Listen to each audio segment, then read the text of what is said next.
ದಸರಾ ಮಹೋತ್ಸವ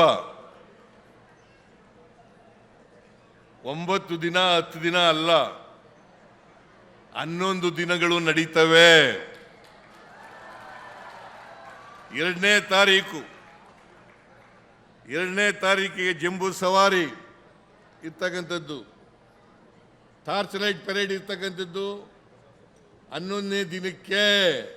ಈ ಸಾರಿ ವಿಶೇಷವಾಗಿ ಅಲ್ಲ 11ನೇ ದಿನ ನಾವು ಆಚರಣೆಯನ್ನು ಮಾಡ್ತಾ ಇರ್ತಕ್ಕಂಥದ್ದು. ಇದು ಶಾಸ್ತ್ರೋಕ್ತವಾಗಿ ಮಾಡ್ತಕ್ಕಂಥದ್ದು. ಇದನ್ನು ಶಾಸ್ತ್ರ ಏನು ಹೇಳ್ತಾರೆ ಪಂಡಿತರು, ಅವ್ರ ಪ್ರಕಾರ ಇದನ್ನು ಮಾಡ್ತಕ್ಕಂಥ ಕೆಲಸವನ್ನು ಮಾಡ್ತಾ ಇದ್ದೀವಿ. ಅದರಿಂದ ಎಂದಿನಂತೆ ಈ ಸಾರಿನೂ ಕೂಡ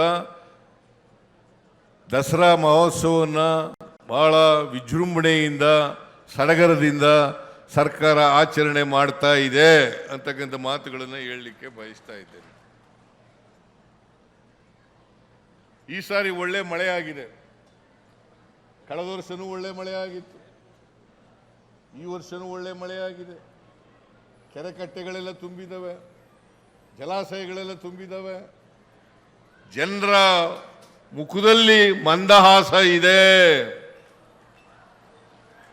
ಇದೆಯಾ ಇಲ್ಲ? ಜನರ ಮುಖದಲ್ಲಿ ಮಂದಹಾಸ ಇದೆ.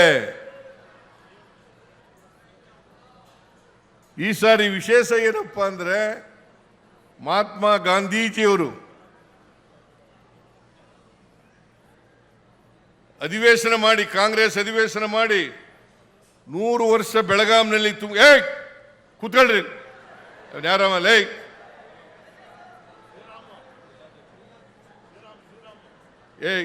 ತಲೆ ಮರೆಸ್ಕೊಂಡು ಹೋಯ್ತಾ ಇದೆಯಾ, ಕೂತ್ಕೊಳ್ಳಿ.